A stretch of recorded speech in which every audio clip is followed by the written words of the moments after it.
第五天，謙卑與神同行。彌迦書6章6至8節。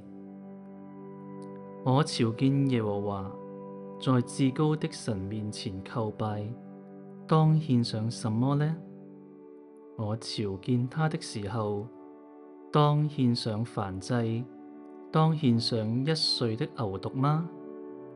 耶和華喜悅千千的公羊，或是萬萬的油河嗎？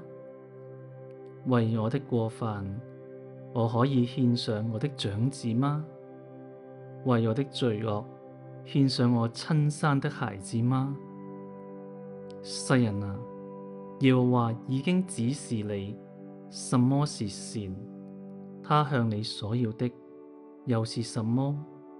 無非是要你行公義、好憐憫、謙卑、謹慎，與你的神同行。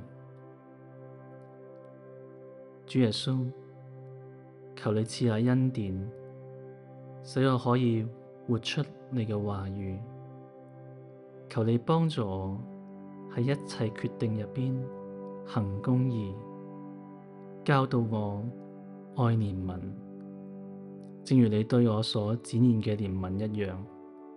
求你賜我力量，喺生命中每一步都能夠謙卑與你同行。